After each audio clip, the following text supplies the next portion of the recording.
नमस्ते। आज हम दिल्ली के सीलमपुर में हुई एक दुखद घटना पर बात कर रहे हैं जी।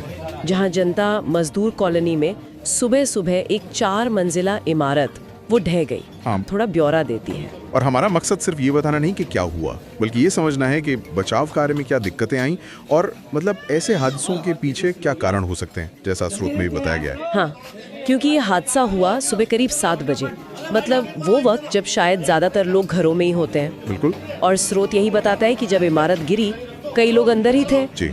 शुरू में तो खबर आई कि 4 लोगों को निकाला गया है, मलबे से अस्पताल भेजा गया, लेकिन डर था कि शायद 5-6 लोग और फंसे हो सकते हैं। हाँ, ये आशंका बनी भी थी और मौके पर टीमें तो पहुंच गई थी फौरन। फायर ब्रिगेड, पुलिस प्रशासन, सिविल डिफेंस वाले भी। और स्थानीय लोग, उनका क्या रोल रहा? वो भी ये देखना अहम था कि वो लोग भी फौरन मदद के लिए आगे आ गए थे। लेकिन ये बचाव कार्य सुनने में आसान लगता है, पर वहाँ बहुत मुश्किल रहा होगा, है ना? स्रोत में कुछ चुनौतियों का जिक्र है। बिल्कुल बिल्कुल। सबसे बड़ी चुनौती, जैसा कि स्रोत बताता है, वो थी उस इलाके की बनावट। अच्छा, कैसी बनावट? गलियां मतलब हद से ज्यादा संकरी, इतनी तंग कि कोई बड़ी मशीन, सोचिए जैसे जेसीबी या बुलडोजर, वो घटनास्थल तक पहुंच ही नहीं सकती। अरे बाप रे! तो फिर बचाव कैसे हो रहा था?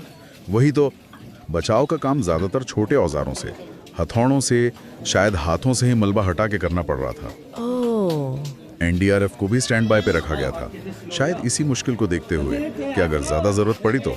और एक और मुश्किल थी शायद कि ये इमारत गिरकर पास के मकान पर भी गिरी। हाँ, ये भी हुआ। वो इमारत गिरी तो बगल वाले एक और मकान को भी चपेट में ले लिया, तो वहां से भी लोगों को निकालना पड़ा।